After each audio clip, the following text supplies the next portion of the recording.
The nightclub is one of the most profitable businesses in GTA Online thanks to its largely passive income and high earning potential. In this video, I'll break down everything from how it works to the best locations and strategies for maximizing your profits in 2025.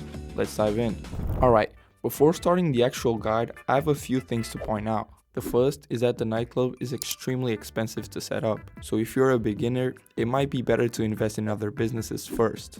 However, the stock nightclub without any upgrades or renovations is already a good method inside the game and provides a solid passive income method, so it's up to you to decide what's best for you. And if you're starting on the new gen version of GTA Online, the nightclub owner option can also be a good pick.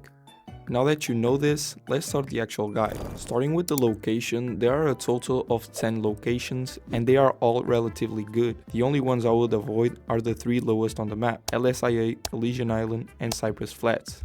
Other than that, you can go with whichever you prefer. Generally, these two are the best, but I personally have the one in La Mesa since most of my businesses are located in that region.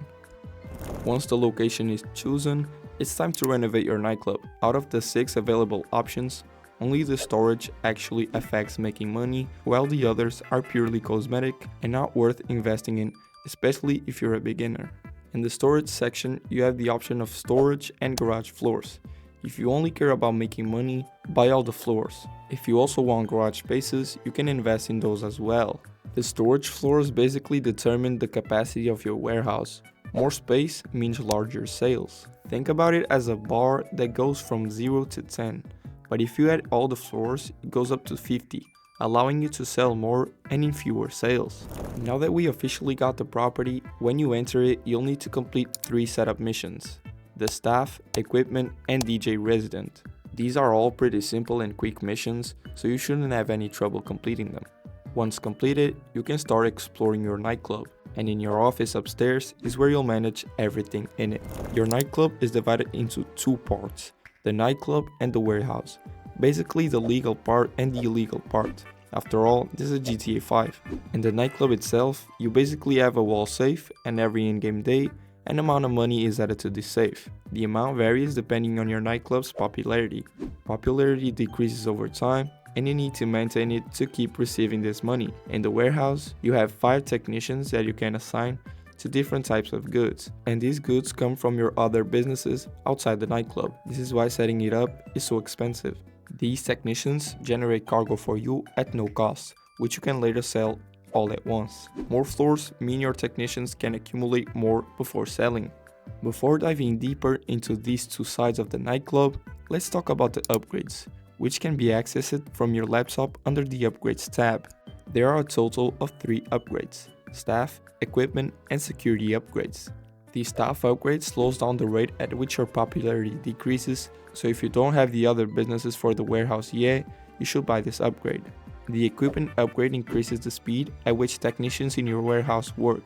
The security upgrade reduces the chances of your nightclub being raided. I don't really recommend buying this unless you have extra money, since raids are really rare. I myself have only been raided once. With the upgrades acquired, it's time to dive into both sides of the nightclub, starting with the wall safe. In your bottom right corner, you'll see a bar with 5 mini bars that deplete over time. To maintain popularity, there are 3 ways to do so. Marcel, I don't know, your nightclub security will sometimes send you a message when you enter the nightclub, asking you to either eject a troublemaker or escort a VIP to the hospital or their house. These tasks pay you $10,000 and increase your popularity by 25%. You can also switch the DJ. There are 4 DJs available, and the first time you switch each one, it costs $100,000, and you'll have to complete a setup mission for them. This will max out your popularity regardless of how low it is. After the first time, switching DJs only costs $10,000, but restores only 10% of your popularity. This can be done as many times as you want, and is instant unless you're on the main nightclub floor, in which case it triggers a DJ cutscene. If you are at any other floor or even at your master control terminal, it's instant. Lastly, you can do promotion missions. On your laptop, under the nightclub management tab, you can start these quick missions or call Tony to request one. These missions are straightforward, take no more than 5 to 10 minutes, and restore 20% of your popularity. Now that we covered the legal side of the business, Let's go over the warehouse. On your homepage, you'll see columns showing the amount of goods you have for each type.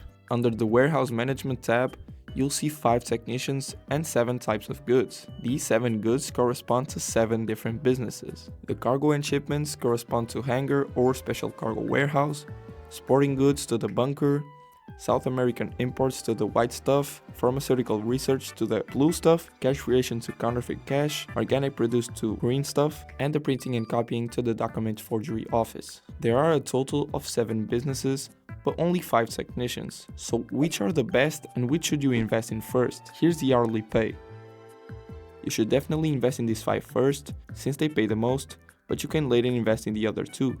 However, the South American imports, pharmaceutical research, and cash creation always fill up faster than the others. It's best to sell when these 3 are full rather than waiting for everything else, and this should take around 20 hours.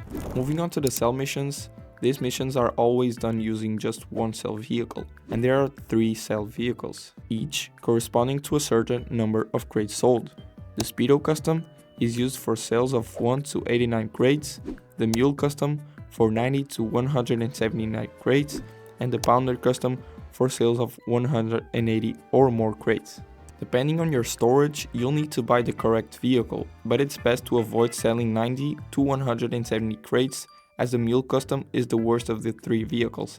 Despite being smaller than the Pounder, the Mule is actually worse in terms of speed and overall performance. If you sell these goods in a public lobby with more than 20 players, you will receive a 50% bonus from the high demand. Basically, each player adds 2.5% bonus. If you're selling in a public lobby, you should always sell as a CEO and activate Ghost Organization. This will make you invisible on the map for 3 minutes, including all the members of your organization if you have friends helping. The off-the-radar ability from Lester does not hide your cargo blip, so there's no point in trying to use it. Inside your nightclub garage, you can also customize your sell vehicles by changing colors, liveries, performance, armor plating, and even weapons. These weapons aren't great, but can be useful. Also, sell vehicles can take a lot more explosions during a sell mission than in a normal session. They can withstand around 3 to 4 RPGs. And that is basically everything you need to know about the nightclub, but I'll also show you some extra tips that might help you on this journey. The first is that you can call Johan and request a source mission. These missions are very simple and quick to complete, usually stealing a crate or a truck, and they will slightly increase your goods. And by the way, you don't need to own any business to do this, so if you're a beginner, it's a good option. I also mentioned that raids are extremely rare, but in case they do happen, you should be aware that a lot of money could be at risk. The nightclub itself being raided isn't a big deal. If you fail the mission, you won't lose much, as it only decreases your popularity. However, warehouse raids are much more dangerous since you risk losing everything. If you die during this mission, you'll lose all the stock you have in your warehouse.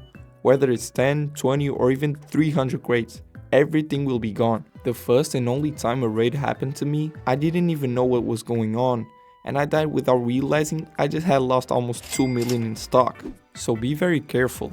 If you're tired of bumping into NPCs inside your nightclub, you can access your interaction menu, go to Nightclub Management and set it to Private Nightclub. This will remove all NPCs and won't affect your popularity. Unlike other businesses, the nightclub doesn't require management like buying supplies, since your technicians do that for you, so you can leave your character AFK and will keep producing stock. However, your popularity will naturally decrease over time. Also, make sure to retire from CEO or MC Club President when you're not actively playing to avoid being raided. And lastly, you can use the recently added DH7 Aria Mule in the nightclub sell missions, which can really help you a lot. I really hope this helps, and if you have any questions, feel free to comment down below. Thank you so much for watching until the end. Drop a thumbs up to help it reach more people, and consider subscribing if you're new here. As always, I'll see you in the next one.